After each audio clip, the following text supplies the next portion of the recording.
Alright, so let's talk about Anakin's fall to the dark side and why it isn't only Palpatine to blame, but also the Jedi Council. Now, of course, as a Sith, Palpatine is going to try to get Anakin on the side by any means necessary, even using evil and underhanded tactics. But what you wouldn't expect is the Jedi to also be to blame. I mean, they're the ones that should be guiding him, right? We see that they aren't doing that. They aren't doing a good job of guiding him. I mean, there are a few scenes that I like to zoom in on that really portray this. Now, in the scene below, we see that Anakin comes to seek guidance from the Grand Master Yoda about how he should be dealing with seeing premonitions of somebody close to him dying, i.e. Padme. But we see that Yoda coldly states that fear of loss would lead to the dark side. Now, naturally, when Anakin states, what should I do? What should I be doing to combat this? Yoda says that he should be training himself to let go of attachment. And while this is the core belief of the Jedi and how they shouldn't have attachments to things because it would only be a weakness or it would cloud their judgment, this isn't really helpful guidance to somebody as troubled as Anakin. I feel that Yoda could have taken a more hands-on approach in guiding someone as young and as troubled and as powerful, frankly, as Anakin.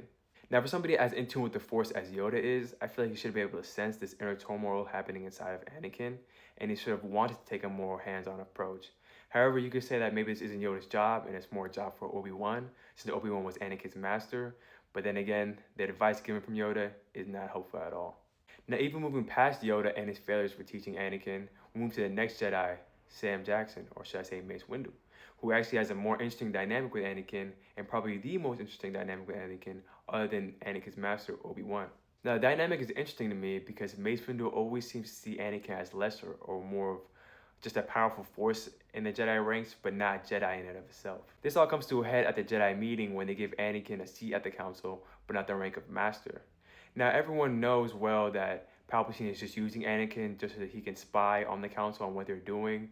But regardless of that, Anakin not getting the rank of master has no effect on Palpatine's plan at all. I think that was just a personal move against Anakin. Now, again, I think it's fitting that Mace Windu was the one to hand out the sentencing rather than somebody else like maybe Yoda or somebody else on the council, because again, it highlights that dynamic between him and Anakin. We see that Anakin later on states that this has never been done before, getting a seat on the council but not getting the rank of master.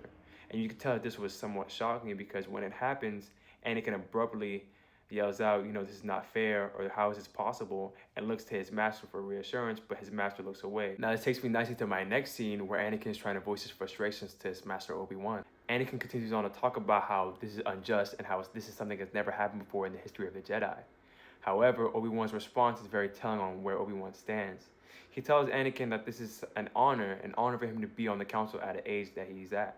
However, this response from Obi-Wan completely disregards Anakin's feelings and his frustrations and leads him further and further away from the Jedi and the Jedi Council in general. And to add insult to injury, Anakin is given a command by Obi-Wan and the Council to spy on the Chancellor and report back on what the Chancellor is doing. And when pressed on this issue by Anakin on how this is a treasonous command and that it's unjust and not the Jedi way, Obi-Wan chooses to hide behind the Council, stating that they're at a time of war and this is necessary. However, Anakin does not see it this way, and this further deteriorates the relationship between Obi-Wan and Anakin. Now, we constantly see throughout the movie that Anakin is seeking guidance from his masters, but he isn't getting any, and instead he's often pushed to the wayside and sidelined by them. However, on the other hand, we see that Palpatine is offering solutions to his problems and his premonitions of seeing Padme die, while also empathizing with his frustrations of the Jedi Council.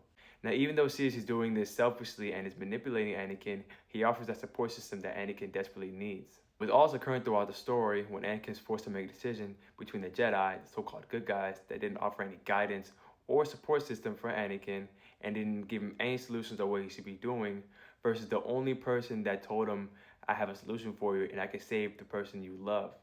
Of course, he's going to choose the one that's going to save the person he loves. Although he's manipulated with the anger he has inside of him, he picks the side of the Sith, leading to the creation of Darth Vader. Alright, let me know if y'all saw something different, and if I missed anything, what was y'all interpretation of Anakin going to the dark side?